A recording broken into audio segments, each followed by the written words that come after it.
अस्सलाम वालेकुम, welcome back to my channel. तो जी यहाँ पे मैं सारे मलाई को कढ़ाई पे निकाल रही थी। एक्चुअली क्या होता है, हमारे घर पे पूरा विंटर सीज़न जो चलता है ना, हम लोग सारे मलाई इकट्ठे करते हैं और वही मलाई से जो घी निकलता है वो घी पूरा साल चलता है हम लोग के घर पे। तो यहाँ पे जी हमें और मेरी सासू माँ हम दोनों थोड़ा थोड़ा करके मलाई इकट्ठा करते जाते हैं और जब वो थोड़ा सा ज़्यादा क्वान्टिटी में हो जाता है तो वो सारा को हम लोग घी निकाल लेते हैं। और ये मलाई निकालने वाला जो काम है ना, ये सारा मेरे जिम्मे है। और सच कहूँ तो मुझे बहुत ज़्यादा मज़ा आता है मलाई से घी निकालने में। बहुत सेटिस्फाइंग वाला काम है। घोटा लगाओ, उसके बाद जब घोटा लगाने के बाद जब घी निकलता है ना मलाई से, इतना ज़्यादा अच्छा लगता है देखने पे। और कुछ महीनों के अंदर अंदर ही युवान का स्कूल भी स्टार्ट हो जाएगा और हम लोग शिफ्ट भी हो जाएंगे मालदा। तो वहाँ पे भी मुझे घी की ज़रूरत पड़ेगी, इसलिए इस वाले जो विंटर चल रहा है ना, बहुत ज़ोरों शोरों से घी निकालने वाला प्रोसेस हमारे घर पे चल रहा है। फ़िलहाल तो फ्रिज से 1 घंटे पहले ही मलाई को निकाल के मैंने रख दिया था ताकि वो रूम टेम्परेचर पे आ जाए। और उसके बाद सारे को मैंने ये कढ़ाई पे ट्रांसफ़र किया सारे मलाई को। और ये वाला घोटा लेके ना अब बारी है इसको अच्छी तरह से घोटा लगाने की। सबसे पहले तो मैंने ये घोटा लेके ना इस तरह से मलाई को प्रेस करना स्टार्ट कर दिया था, क्योंकि मलाई पे ना अभी भी कुछ देर पहले मैंने फ्रिज से निकाला 1 घंटे पहले ना, तब अभी भी इसमें थोड़े से लम्स हैं, मोटे मोटे लम्स है। तो वो सारे ये स्मूथ पेस्ट में कन्वर्ट हो जाए तब तक के लिए मैं इसे घोटा लगाऊंगी। तो फिलहाल तो आप लोग सोच रहे होंगे कि मैं 3 महीनों तक कहाँ थी और 3 महीनों बाद अचानक से मैंने फिर से ब्लॉगिंग स्टार्ट कर दी।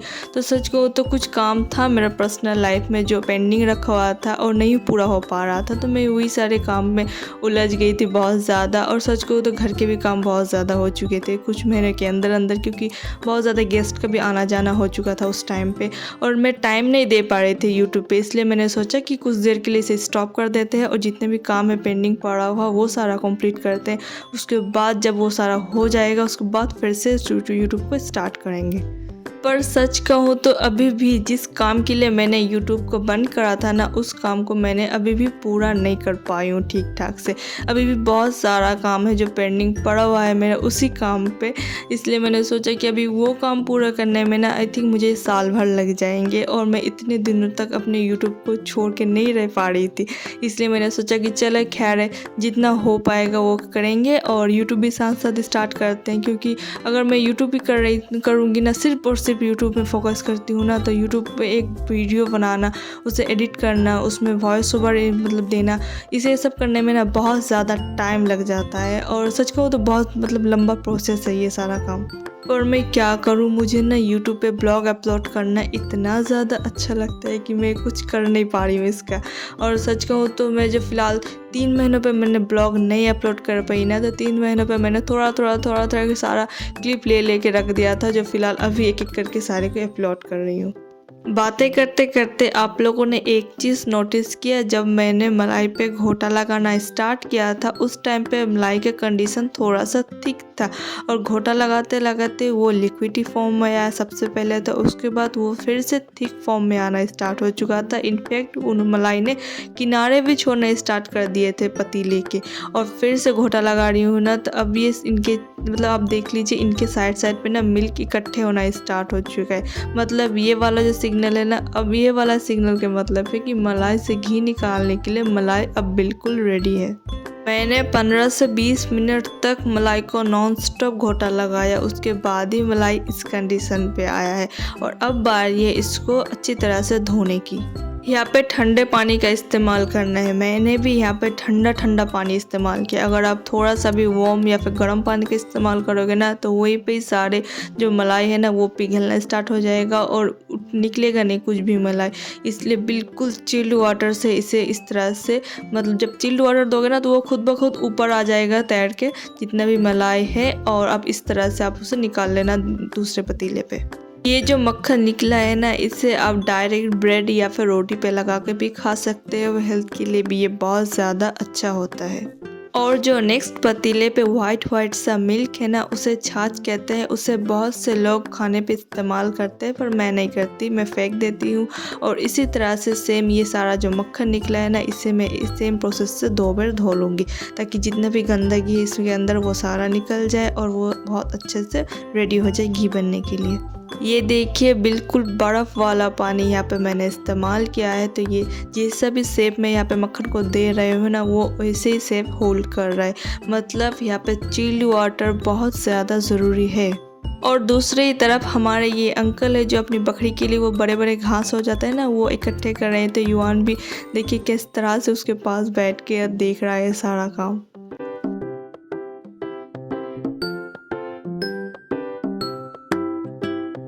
साथ ही साथ जितना भी मक्खन निकला था वो सारे मक्खन को मैंने यहाँ पर मीडियम टू हाई फ्लेम में, पहले तो कुछ देर मैंने हाई फ्लेम में रखा, उसके बाद फ्लेम को मीडियम कर दिया था और मैंने छोड़ दिया था घी बनने के लिए। इसे तब तक पकाना है जब तक से इससे घी रिलीज़ होना स्टार्ट नहीं हो जाए। और आप लोग को इसे चढ़ा के कहीं और चले नहीं जाना, इससे मतलब खड़े रह के इसे अच्छी तरह से घी निकालना, क्योंकि ये बहुत फास्ट होता है। और मतलब अगर नज़र हटी ना थोड़ा सा तो ये जलने में टाइम नहीं लेता, बहुत जल्दी जल जाता है ये सारा कुछ।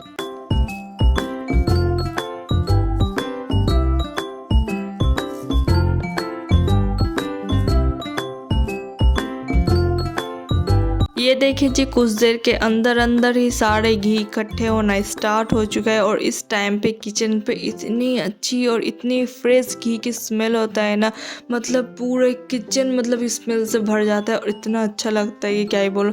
तो मैंने सारे घी को एक अलग कटोरी पे निकाल लिया था। थोड़ा सा ठंडा होने के बाद मैंने सारे को निकाला था, क्योंकि गर्मा गर्म निकाल लेना तो वो थोड़ा सा रिस्क हो जाता है कि अगर हाथ पाँव में छींटे पड़ गया तो वो जल जाता है। और इसे क्या कहते हैं मुझे फ़िलहाल तो पता नहीं, पर हमारे लैंग्वेज पे इसे ना खुरचन कहते हैं। तो ये सारा खुरचन निकला था घी से। और ये वाला क्लिप ना रात की है और मैं आई थी यहाँ पे हमारे पानी के प्लांट में, क्योंकि पानी ख़त्म हो चुका था। तो मैंने देवर को बोला था कि थोड़ा सा पानी ला दे, तो वो गए थे पानी लाने और पीछे पीछे मैं भी चली गई थी, क्योंकि वहाँ पे कोई भी नहीं था। और दिन के टाइम पे यहाँ पे इतना ज़्यादा रस आता होता है ना कि पूछो मत। और रात के टाइम पे यहाँ पे कोई भी नहीं था, तो मैं भी बहुत दिनों बाद आई थी यहाँ पे सारा कुछ देखने के लिए। और सच कहूँ तो मैंने इतने ज़्यादा मतलब इतने दिन हो गए मेरे शादी को, मैंने इसे अच्छी तरह से अभी तक देखा भी नहीं था। तो वही मैं सारा कुछ देख रही थी।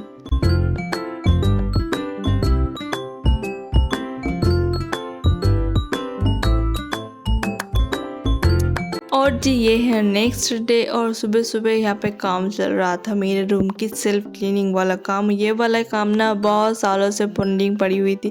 हस्बैंड नहीं फ्री हो रहे थे, इसलिए मैं भी काम नहीं कर पा रही थी। तो फिलहाल हस्बैंड फ्री हो चुके थे और मैंने वो पूरा दिन वो घर की साफ सफाई में बिता दी। और ये वाला क्लिप उसके अगले दिन की थे और हम लोग आए थे मालदा हाउस हंटिंग के काम पे। मतलब घर ढूंढना एक बहुत बड़ा काम होता है सच में। जब मुझे ना पता नहीं था इतना बड़ा काम है। जब हम लोग मतलब हम लोग जब उतरे ना घर ढूंढने में, तो तब पता चला कि यार घर ढूंढना बहुत बड़ा काम है। क्योंकि जब घर पसंद आता है तो मतलब वहाँ का कल्चर पसंद नहीं आता, तो या फिर स्कूल से बहुत ज़्यादा दूर हो जाता है, या फिर बहुत मतलब कि बहुत कुछ है घर ढूंढने में। मतलब बहुत बड़ा हेडेक का काम है ये घर ढूंढना। और ये वाला जो घर है ना, ये इतना ज़्यादा क्यूट और इतना ज़्यादा प्यारा था, बिल्कुल छोटू सा था। और जितना मुझे चाहिए था ना, बैल्कनी, बड़े बड़े विंडोज़ और मतलब रूम पे स्पेस होना चाहिए, स्टोरेज होना चाहिए, ये जितना कुछ मुझे चाहिए था ना, ओपन किचन भी चाहिए था यहाँ पे। और मुझे बहुत सच में दिल से मुझे बहुत ज़्यादा पसंद आया था ये वाला घर। मतलब मुझे दिल आ गया था एक दफ़ा में, मतलब एक दफ़ा देखने पे मेरा दिल आ गया था ये वाले घर पे। पर अभी फ़िलहाल और भी कुछ घर थे जो देखने थे हमें, तो फ़िलहाल वहाँ से हम लोग निकल गए थे। निकल के हम लोग फिर से निकल गए थे दूसरे घर देखने के लिए। मतलब पूरा दिन निकल जाता था एक हाउस हंटिंग करने पे। मतलब ये आप जो ये क्लिप देख रहे हैं ना, एक ही क्लिप पे अलग अलग घर की वीडियोस, ये एक दिन का ये सारा कुछ नहीं है। ये नाना करके भी 4-5 दिन का क्लिप है। 4-5 बार हम लोग गांव से शहर, जैसे हमारे घर से मालदा 1.5 घंटे का डिस्टेंस है, 1.5 घंटे ट्रैवल करके जाओ और 1.5 घंटा ट्रैवल करके आओ। मतलब पूरा दिन का कारोबार हो जाता था। और अभी तो फ़िलहाल घर ढूंढ ही रहे हैं, क्या ही बताऊँ आप लोग, अभी भी चल ही रहा है घर ढूंढना। और देखते हैं कौन सा पसंद आता है, कौन सा फाइनल होता है, आप लोग को ज़रूर बताएंगे। तो फिलहाल यहाँ पे मैं अपना व्लॉग एंड करती हूँ। मिलते हैं आपसे नेक्स्ट व्लॉग में, तब तक के लिए अल्लाह हाफिज़।